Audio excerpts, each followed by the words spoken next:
Hey everyone, before we dive into today's episode, we just want to remind you that while we love exploring the meaning behind songs and their emotional impact, some topics may be sensitive or triggering. If you find yourself distressed, please reach out to your local mental health and wellbeing services for support. You're not alone and help is available. Now, let's get into the episode.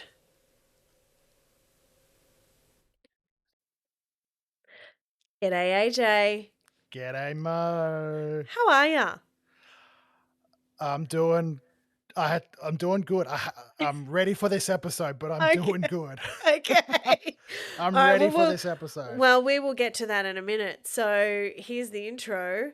Welcome to episode 7, I think, Yes, of 7. Songs on the Couch. Mm. Sitting down, we're talking out, breaking it down, songs on the couch. Music and minds will figure it out, laughing and learning what it's all about. On the couch.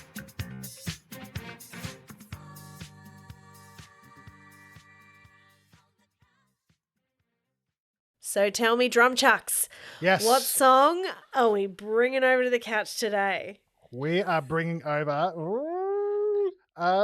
as you say, a good one.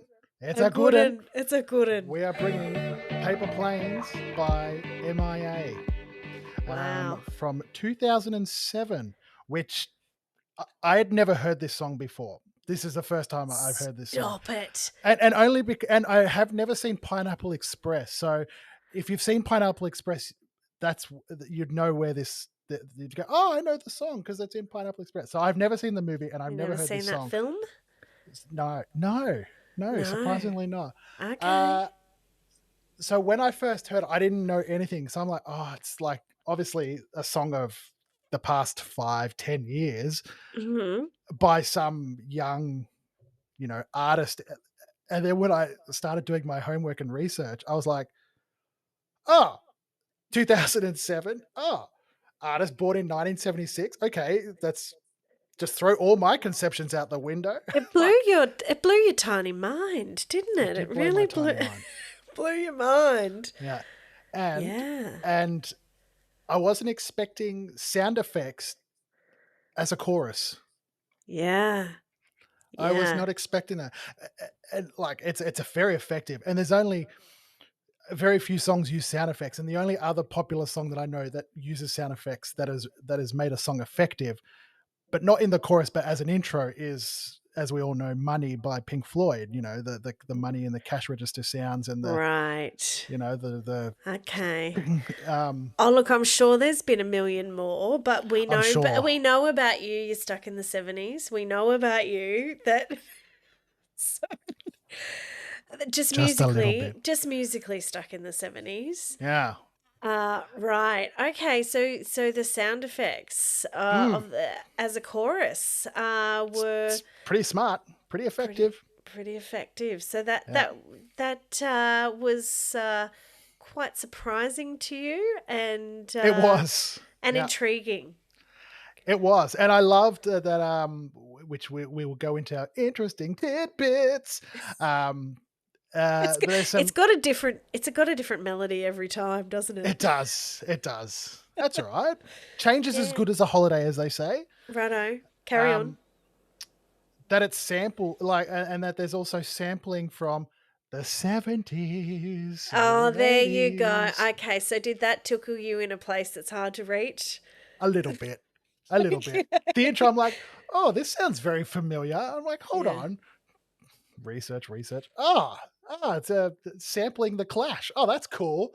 Okay. And then when I did more of a deep dive into the history of the artist M.I.A. and her background and what she's been through and the history of the song, I was like, oh, perfect correlation between the Clash's political music from their album Combat Rock And to what this song Paper song? Plane. What song did Paper Plane sample? Straight to Hell by the Straight Clash. to Hell. Okay. Which is it's one of those it's a punk reggae pop song that sings about the Vietnam War and the I guess we can say the negativity of what happened with America in the Vietnam War. But we won't go. We're not talking about that song. Yeah, yeah. We're talking about M.I.A. But there is obviously lots of links and correlations between M.I.A. and the Clash in this song.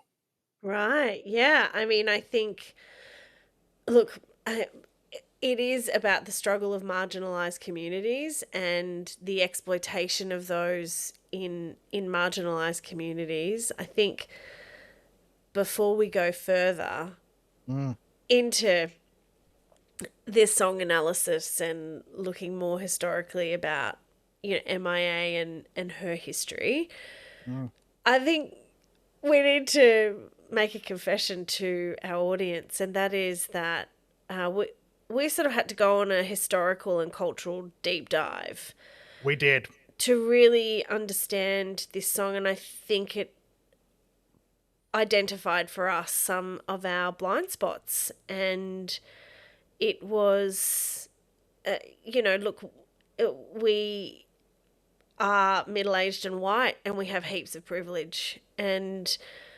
analysing this song, well, it kind of, I mean, I think it's important for white people to do, right?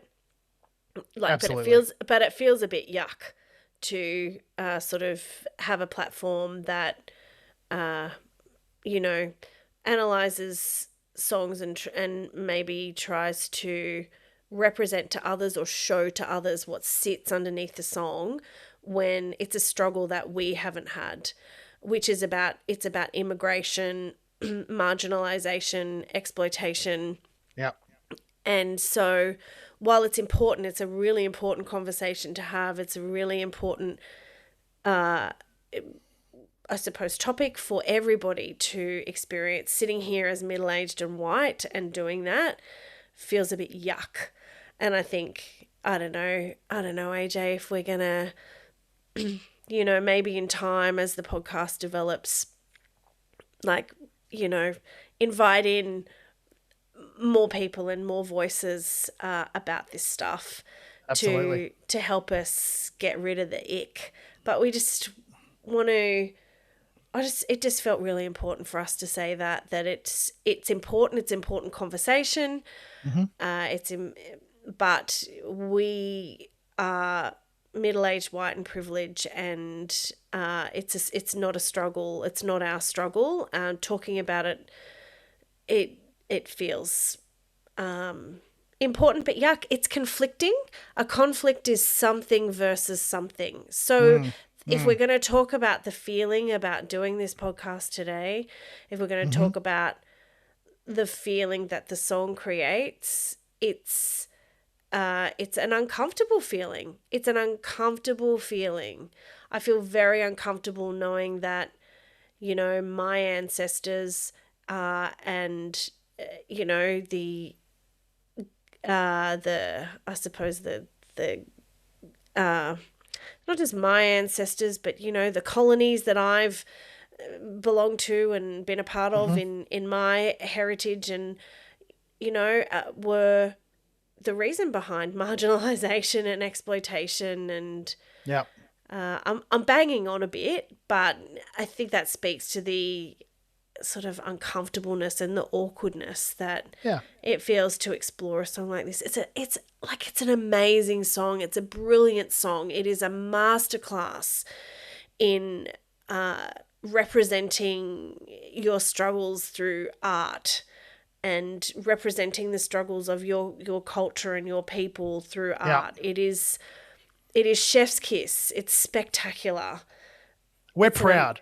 We're proud to present this song and to talk about. Like, we did a lot of research before even we pressed record, because we wanted to make sure that we wanted to do the right thing, by the artist and the music.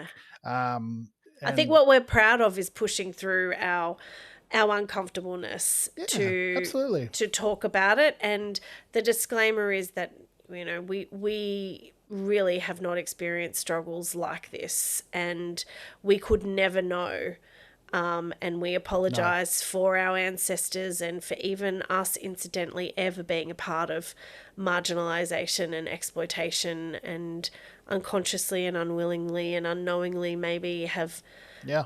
been a part of it, or even consciously. But we're trying to be better. We are trying to be sensitive and an ally, really. This is allyship at its finest. So we're going to do our best to explore the psychological constructs that sit within this song, in the context of, the history, the politics, and the culture, and do that in a sensitive way.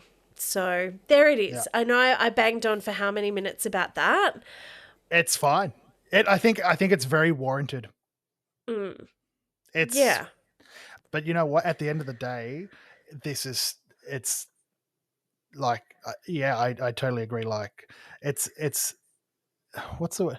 It's not sad. Like we feel sorry that someone has to go through so much pain to produce such an amazing song.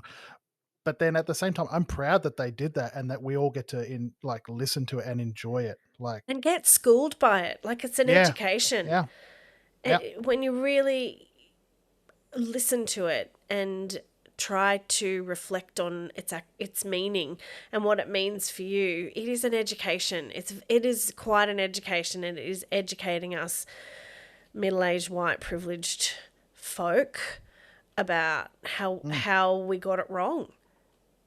that's right. Yeah, Yeah. absolutely. So, yeah. Okay. So, interesting tidbits. Let's get into it. What do you got? Well, we already started with the Clash. So We already started with the Clash. So Yeah. let's And the talk about sample? M.I.A. Yeah, and a lovely sample at the start, which she uses throughout the song. Now, M.I.A., known as Mathangi Araprul Graz. Let me start again, everyone. This is going to be a tough one, and you know how I say I always like to make sure that I get names correct. So yeah, everyone give it a knows her as go. M.I.A, but we're gonna be respectful and make sure we say the name correctly. So Mathangi is her first name, and Yeah. Ara Prograsm is Nah, her didn't think you surname. get it. I think I we're did gonna not have get to. it. I think we're gonna have to edit this bit. Edit this Yeah. bit out. I'll try again. I'll start again. Okay. All right. So just pretend we've gone from interesting tidbits. Yeah, yeah. Yeah. Okay. So tell us more. Okay, M.I.A. is obviously her stage name. Yeah. Which is a cool stage name, I think, especially once we talk about the history and all, because we all know M.I.A. stands for missing in action. So once again, politically, a really Yeah. cool political name as well, because Yeah. I References think, to the military and combat yep, and yep, the fight, the struggle, right? yep, exactly right, Mm-hmm. yep. So Mathangi Arul Mm-hmm. Pragasam, and I Mm-hmm. hope I've said that right, but also known as M.I.A, British Sri Lankan artist, known of blending, hip hop, electronic, world music, Yeah. political charged lyrics, as we know. Yep. Born in London and then moved back to Sri Lanka with her parents when she was a child, and I think this is where we got some schooling and Yeah. learned some history. Mm-hmm. Came from an activist family, which was allegedly involved in an activist group called the Tamil Tigers, Yeah. which I never, you don't really hear about activism in Sri Lanka or anything like that, but I guess every Yeah. country Well, has war and militant groups and, yeah. and civil war. And it's, when we were looking more into it, it was very, quite deeply sad. And I didn't know that Sri Lanka had such a civil war Yeah. going on for such a long time. And, Yeah. So when was it? It was from like the 80s, I think. till about So 2009. yeah, and the what do you call it? The Cliff Notes, or the the 101 on the Tamil struggle is that the Tamils were a cultural minority in Sri Lanka who were trying to, and correction corner, if you are Sri Lankan and we get this wrong, we are happy Absolutely. to hear it. Yeah.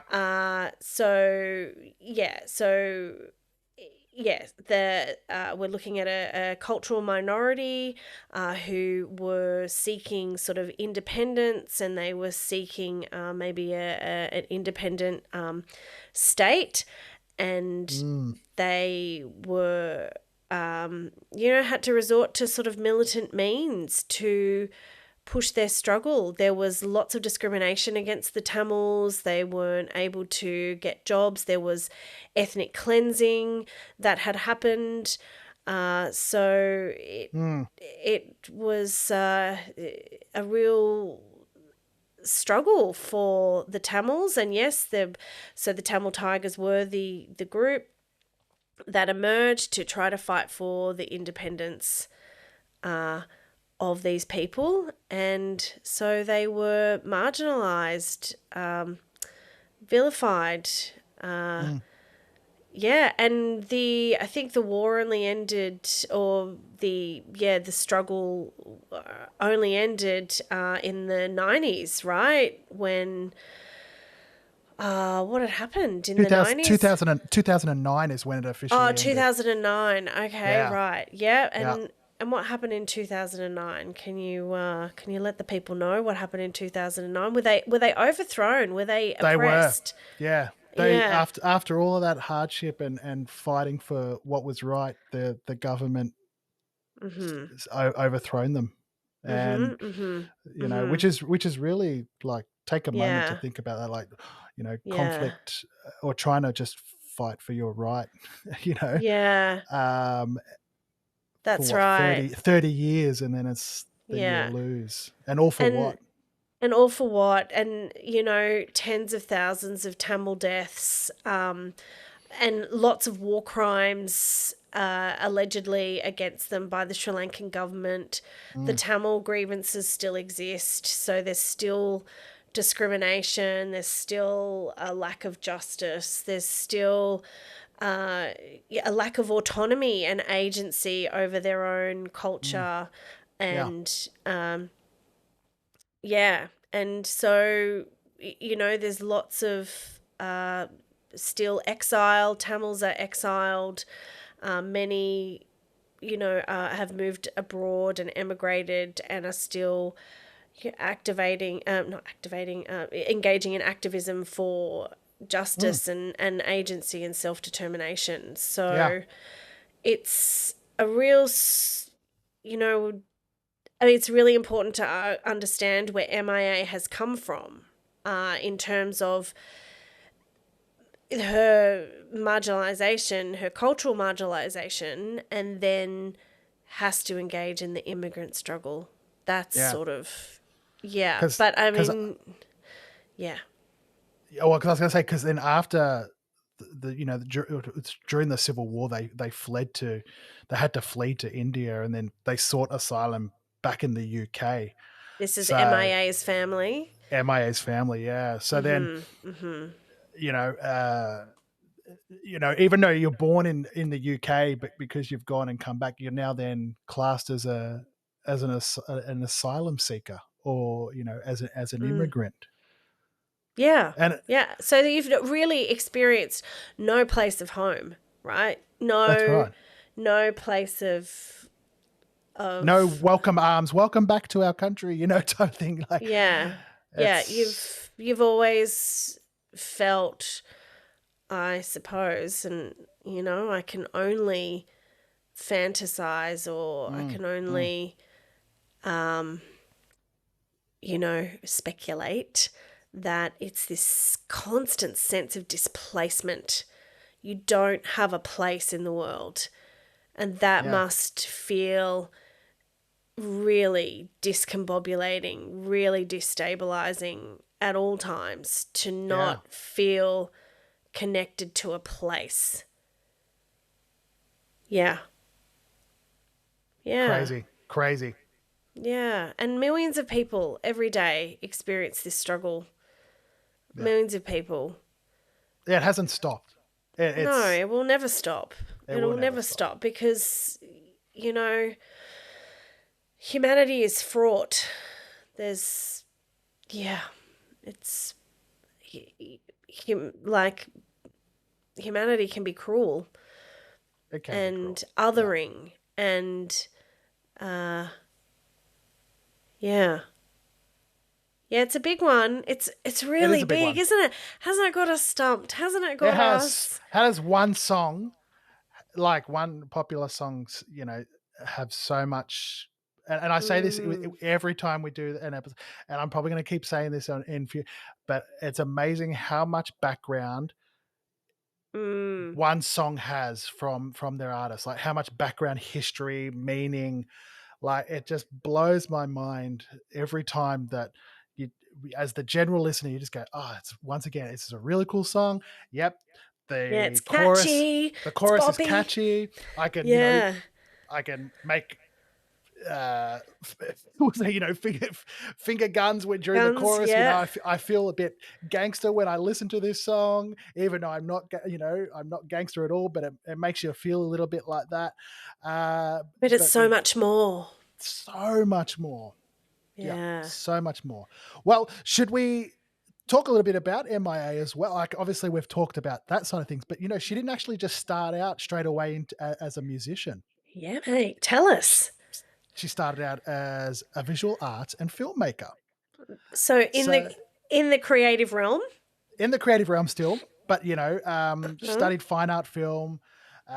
She started out designing album covers for bands. Yeah, So an as artist, well as artists, and creating politically charged street art. So as much as street art is very cool, it is. I guess we still have to say it is not really a legal form of art, but right. But we in some appreciate sense, it. In absolutely some sense. appreciate it. We appreciate it nonetheless. So yes, yes, okay. So politically charged street art. We're not saying go and pave the streets with spray paint, but we neither endorse nor criticize. We are of a neutral position. We're Switzerland in this case. Yeah, right. Also directed music videos, including her own. So huge DIY aesthetic that blends, the punk, you can hear it, the punk, the reggae, the hip hop, the world music, lots of different influences. Yeah. Which all wrapped up in one hell of Neat a little catchy package. tune. Yeah. Yeah. Okay. But the reason this song came about is because so back in 2006, she was on a US no-fly list. Right. What? Okay. Due to controversial lyrics, outspoken criticism of Western foreign policy, the US government denied her visa in 2006. So then she obviously did the song. This is right. So that's kind of part of the inspiration, because this is like peak post 9/11 paranoia about, basically if you were a person of color or an immigrant, like you were just assumed that you were a terrorist. That's right. Right. And not just in the States. I think it was happening everywhere. Like, Britain, it was happening in Britain as well at that time. It was happening in Australia. I mean, we had our foreign policy and our policy on asylum seekers and immigrants at that time. Yeah. It was, kind of a real xenophobic fear everything foreign mode. Yep. Everything was sensationalized, scary headlines, all of the policies cracking down on immigration. Yeah. It was basically xenophobia kind of dressed as a concern for national security and safety is what it was, right? Yeah. And so M.I.A. has experienced that firsthand, being on this no-fly list. That's right. And then so she goes and writes a song about it, and it starts blowing up. and then Yeah. and then they give her a clearance right before the Right. song like really blew up. They're like, "Oh, okay, like she's singing about us. We've done wrong. Okay, Yeah. she might be a bit right here. Yeah. Let's let her in the country. She's not, Yeah. she's not one of those, shall we say? You know? Right. Well, I mean, I don't know. Would somebody at the top be thinking that? I don't know if it's that deep. Like, I mean, maybe something shifted in Who policy. knows? Maybe, yeah, maybe there. Yeah, I mean, see, again, it's a blind spot for us. I don't really know what was. I mean, I lived through that time, Oh yeah, absolutely. but I don't really know what was happening at the ground level. I don't No, really know what was happening with the minutia. I mean, no. I remember feeling incensed at that time. I remember feeling Mm, like there's a in nationalities and cultures of people that are being scrutinized unnecessarily, for and sure. because of what a handful of people did. I remember, Mm. you know, We, Mo, we were essentially living it through media. yeah, it We were was just seeing what was being shown to us on the TV, on the uh, TV, yeah. We didn't radio, have and magazines. smartphones really back then. Like, I don't No. really, I think smartphones didn't sort of like, The first and iPhone came out in oh, like 2007, but it wasn't like it wasn't Facebook. widespread. No, Nah, it wasn't it that really wasn't. widespread back then. But so it was really news media. It was the sensationalism of news media that was kind of perpetuating this Mm, sense of xenophobia, which had its roots in political uh, doctrine or political, directives, mm. really. Okay, so she's on the no-fly list. No fly, And then no fly zone. no fly zone, and then before the song really takes off, she can get on the fly list. Wow. Can we Come, just sort of speak to the emotional impact of that? Can we yeah, speak to yeah. the rage about that? Not just M.I.A, but anyone at that time, That's right. That was but feeling that that that you think I'm, something that I'm yeah. not. Like, how dare you? Yes. Yeah, can we speak to that a bit? Oof, that one hurts. That is Yeah. really painful, and that kind of restriction, your agency and your autonomy Hmm. being stripped from you Yeah. because of just your nationality, your Yep. culture, your religion, Yep. your race, your That's it. creed. Yep. Yeah, I mean, we've never experienced that. We've had freedom to move everywhere we've wanted to, and Hmm. it is just unimaginable. Well, it's not really unimaginable. It's happened. We've heard stories of it. That's right. M.I.A is telling us exactly what it's like. Mm.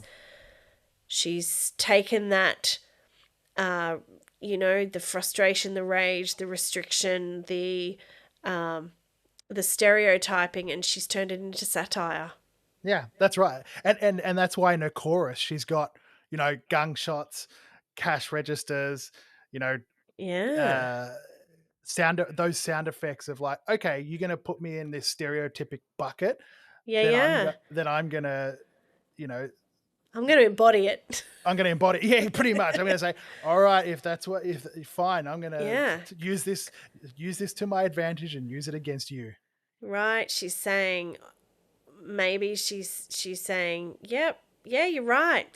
All I want to do is shoot you all up and take your money. Yep. Yep. Take your money. That's it. That's all I want to do is get involved in organized crime, Yep. and and be a standover person and take your money. If that's what you think I am, I'll tell you that's exactly what I am. That's right. Because Through that what happens, chorus. you get told so many, or over and over, you get told something over and over, and you can only say, I'm not that, I'm not that person, I'm not that person, and in the end you just go, you know what, all right, fine. You've just got to make fun of the ridiculousness of That's it. right. If that's how you think, Then I know I'm not that, but yeah. fine. Yeah. right? Because it is sort of steeped in this Western perception of immigrants at that time, and like and it was such a paradox at the time, because there's stories of, I think the media just love stories of, the hard-working, bootstrapping, bootstrap pulling kind of success story of the immigrant story until they actually get successful, and then it's like, you're taking our jobs, you're moving your money offshore, you're stealing from our economy, But then the other side of the paradox is, if the immigrants are struggling and are requiring state support or assistance, or, federal support assistance, then it's just like, well, why don't you just work harder? It's such a paradox. So you're either too successcul, which is very suspicious, right? That's and right. Yeah. How did you get that money again? Oh, well, obviously I robbed, unlimited convenience stores, and Yeah, I got involved in organized crime. Like, what does That's right. M.I.A. say? She's like, hit me Missing on in my action. Yeah, she's like, hit me on my burner prepaid wireless. So That's it. you're either getting involved in organized crime, or you're doing something suspicious. So you're either too successful and you're suspicious, or you're too poor and you're lazy. So she's kind of poking fun at that Yes. paradox, and that dichotomy of what the Western perception of the immigrant is. Yeah. Got anything to say about that? It's clever. It's clever. That's the only thing I've got to say about that. It's really clever. It's very clever. And then put it in a pop song. Once again, let's put all these, real, how can I make something that's so, not negative, but so like just... Yeah. Awful. It's awful and negative. Thank you. Awful. It's awful. I don't want to say bottom feeder material, because it's not bottom feeder material. It's something that's just so like, wow, okay. And then I'll just go, you know what? I'm going to spin this around and make it an anthem for everyone to dance to and make them feel. I guess there's a little bit of element that, she wants people to feel, how she feels. Maybe she wants. Sense. Yeah, maybe she wants them to feel how she feels. Maybe she wants them to have a laugh at the ridiculousn's of it. That's right. Because everyone's gangster as far as I guess the government or the white, we'll say the white man thinks. Everyone's gangster. Well, everyone successful is gangster. Yeah, that's right. Yeah. Right. Okay. Yeah. It's clever to turn that into a catchy chorus with gunshots and cocking a pistol and a cash register ka-ching. Yes. Yeah. But what sits underneath that is sort of the immigrant experience. I mean, well, psychologically, let's really have a deep dive about what that might do to someone's internal experience. Yeah. To constantly be scrutinized and mistrusted. That's got to put you in a really lengthy state of like a intensive and long state of stress, of being perceived as something that you're not. And I think there's only two ways you can go about it. Is you can either do what M.I.A. has done and just laugh it off as silliness, or you take it on board and you're like, oh, this is what I really am, because therefore I'm portrayed like that. Right. Yeah. I mean, I don't know about, or I don't know if it's like taking it on. Maybe it's sort of like a sense of learned helplessness. Really, it's like, well, I can't change anything. It's so I can't. change your perceptions of me, so I'll just keep on keeping on in the background. But then there's further paradox, right? Because you are expected to assimilate but not stand out too much. So maybe it's it's a constant internal conflict. I think that the immigrant experience must be you probably never feel safe. You probably never feel secure in people's perceptions of you. No.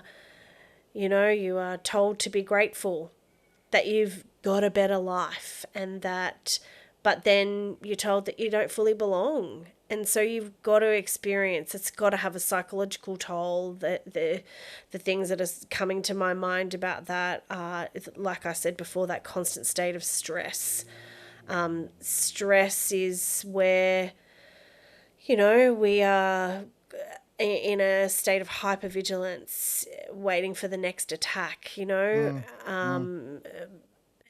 stress is also something that happens inside of us when the demands of our environment outweigh our resources, like, again, that be grateful, but you don't fully belong. Like, where am I in that? Stay in your lane. Just stay in your lane. Stay in your lane. Where am I with this organization or with this person, or that constantly having to engage in mental gymnastics of how do I be? How am I going to be perceived? And it must also result in a sense of imposter syndrome. Like, am I?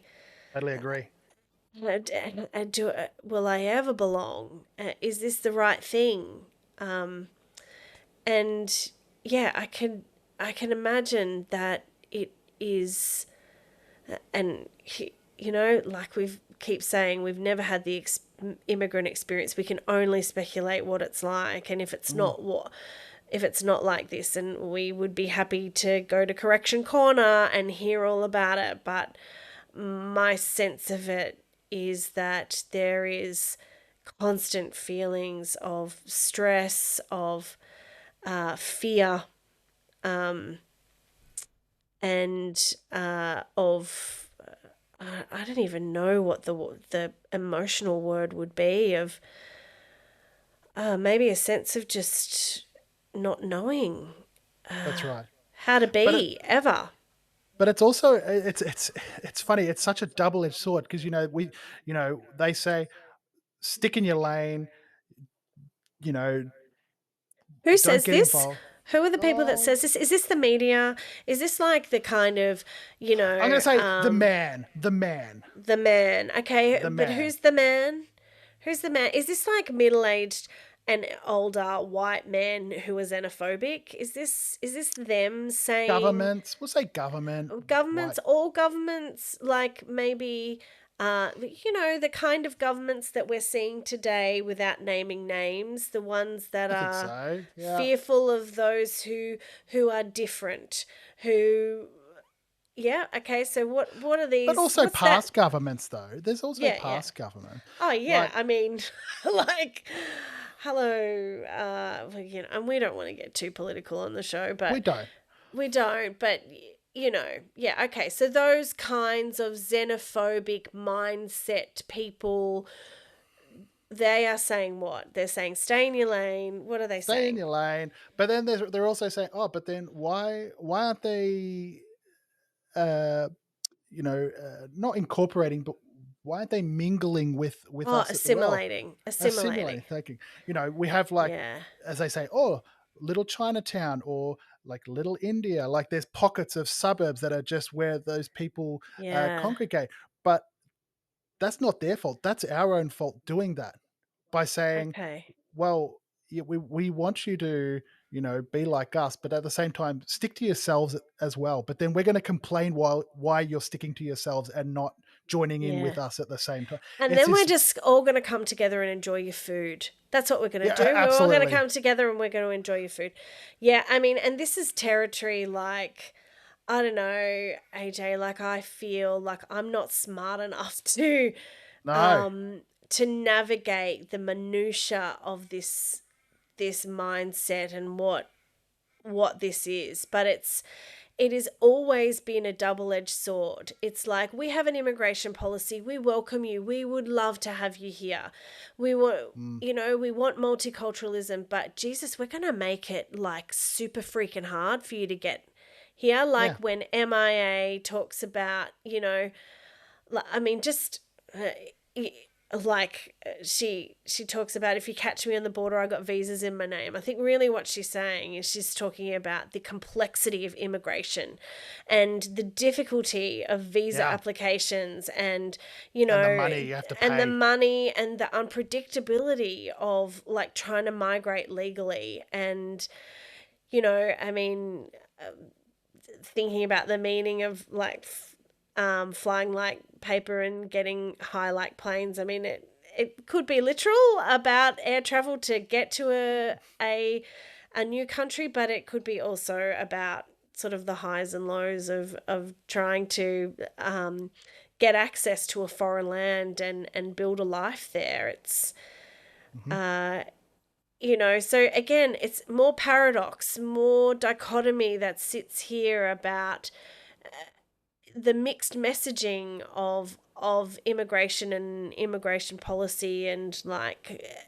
countries and cultures welcoming immigration. And I think I'm speaking from an Australian perspective, but making it very difficult for people to immigrate. So, it's I think it feels like really minimalist for me to say it feels an incredibly stressful struggle and hustle. I think it's deeper than that. I think it's deep within our nervous systems and our bodies. Yeah. The lack of safety in that struggle. So there's no safety net. There's I think probably a state of fear. And then, necessity is the mother of invention. So can sort of sit in this, hustle culture, right? Of trying to survive. But then, you got the man coming down saying, nah, you're too successful. There's something dodgy going on here. That's right. Yeah, exactly right. Right. You know what? Good on you for working hard and for being successful. Good on anyone for working hard and being successful, but with that added layer of the immigrant stress, that added complexity, like props, commendations, trophies. I tip my hat to you, sir. I tip my hat. Tipping hat. To be in a constant state. Salute. Yeah, absolutely. Of anxiety and, and a constant state of not just anxiety, but sometimes fear of, especially in Australia, there's that sort of period between applying for immigration and, building a life and kind of not knowing if that is going to be just going to pull the rug up from under you. Ripped out from under you and having to start again. So,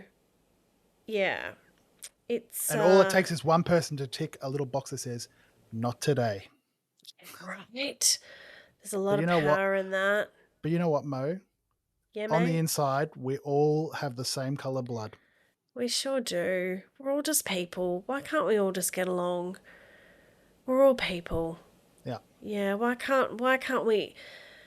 and particularly what's going on in the world at the moment with so much xenophobia from our biggest powers of the world, it's painful for all of us. Yeah. It's painful, for us for us middle-aged white privileged people to watch and feel so powerless. We know our vote counts, but there's just not enough of us allies who, we're going to try and make a difference. We're going to try and, but it's just, I think we're all feeling really powerless, regardless, all of us that sit in this space of really resenting xenophobia and othering and marginalization and feeling like the people in power just got too much power and it Yep. feels a bit helpless. So, Yeah, agreed. you know, Well, and I hope that the listeners listening to this song with more context, like with more context more behind context. it, Yeah. goes, wow, Yeah. Here's I can do hoping. something. I can do something with this. Yeah, Or my I can, vote my my vote, yeah, vote like you said, counts. my vote counts. I can make a Yeah. change. This one song, with the history of this song, can change. Yeah, all it has to do is change one person's mindset. Yeah. And what So MIA? well done, M.I.A. Well done, Well done. MIA.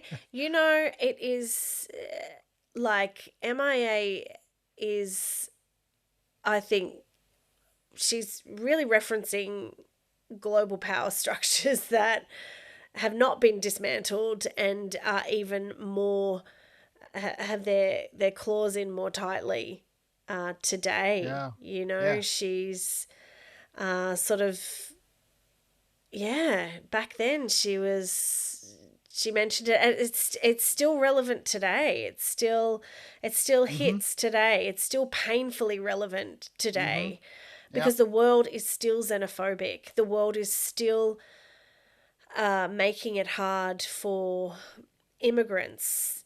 Immigrants are still sitting in that paradox of, be successful, but don't be too visible. Don't expect help. You're, that the Will make your life inequality, extra hard. You have to pay extra for things that the average person wouldn't have to pay for. right? Like the visa application or Healthcare. healthcare. Yes. When you don't have your permanent residency, you have to have private health in Australia, and that's a whole other. I mean, that the healthcare systems globally, I mean, thank God for universal healthcare in Australia. It's not as universal as we'd like to think, but It is still, better than some. it's still better than some. But that whole sort of period of suspended animation for an immigrant, particularly to this country, is that you've got to pay for your own healthcare. You've got to have private health insurance. It's very expensive. I think I'm happy to go to Correction Corner on that one, but that's sort of, so there's still like a wealth inequity as well. The rich get richer and the poor get poorer. Yep. Yep. So, MIA has made us think about all of these things, Yeah. which we, I think we've always known, but it's made us think more deeply and sit in the uncomfortableness of what our white privilege might have meant to immigrant people. I think if we kind of come full circle, our privilege is I'm actually almost embarrassed by it. I'm going to be really honest. I'm almost embarrassed by it, and Agreed. I almost feel like if, again, acknowledgement of us exploring this song and acknowledging the struggle is not enough. I think we all have to become allies. We all have to stand up to racism and xenophobia. Yeah. We all have to call it out, even if it's just at the supermarket, even if it's just at school drop-off, even if if we see it, say it. That's right. Don't let it happen. If that's all, there's heaps to do at the macro level, but if you're feeling really powerless to change any of that, there's stuff that we can all do at the micro level, which is call it out, support immigrants, be allies. I know what I'm going to do. I'm going to listen to AJ? I'm going to listen to more non-white political songs. Yes, you are. Yeah, you're gonna give that a go, and Absolutely. I'll tell you what I'm gonna do. I mean, as part of one of my competencies to be a therapist is cultural competence, right? And I could never claim to be entirely 100% competent ever. So I'm just going to keep on learning. I'm going to keep on speaking to people and having them tell me their experience and be attuned to it and, support them in their mental health through that and try to deeply empathize and understand their perspective. That's what I'm going to do. So thank you, M.I.A. I mean, thank you. 17 years later. For me, thank you 17 years later. Yeah. Yeah. What a banger. It's just, like Smart. I said, it's smart. It's a smart again, another song. smart song. Again, it is a song that has made us question everything while simultaneously nodding along to what we think we know and helping us question what we don't know. And That's right. yeah, Just thinking it's another pop song that's just slipped through the radar of all the other pop songs that sound the same, but they fall under that typical pop song category. But yeah, it slipped through my radar, that's for sure. Yeah. It's the irony is beautiful, right? M.I.A. says, I'm going to steal your money, and actually did with some really great royalties. So good on her. Well, it wasn't theft. It was actually really hard work. So I'm going to check myself there. Was that a, what's the word I'm looking for? Was that just a, me engaging in a stereotype of theft of money? It wasn't, or that, the immigrant perception, was that me engaging in a stigma there? She did not steal money. She worked really freaking hard for it. I think you were just playing along with the plainness of her lyrics of the song. The playfulness. You were just playing along. You're like, if they think she's gangster, well then she's gangster. Right. Exactly. And if you misunderstood this song, congratulations, you just proved her point. That's it. Right. So 100%. On that note, let's wrap this up by saying that M.I.A. gave us a masterclass in how to produce a song that makes you want to dance and overthrow capitalism and xenophobia at the same time. Mm-hmm. Like, well done. Well, absolutely. Absolutely. And give us a history lesson on Sri Lankan culture as well. Yeah, and the struggles, the political and cultural struggles of the Tamil people, and what that has meant for them and also for immigrants the world over. Yeah. So I expect there might be a few comments in Correction Corner, and that's fine. I am happy to be schooled. I am happy to soak up your the audience's projections. Additional knowledge. And additional knowledge. Yeah, we're making a commitment to learning, and M.I.A. cracked it open for us. And what a great episode. What a great song. Yeah. Go and listen to it. It's definitely listen to it. Yeah. And listen to it with fresh ears. Mm-hmm. Yeah. I know I did. Yeah, same. So I don't know that we've chosen a song for our next episode. So we haven't. It's another secrecy. We are shrouded in secrecy, but tune in next time and hopefully you will experience something as equally delightful and internally conflicting as M.I.A.'s Paper Planes. That's it. Until next time. See ya. See ya.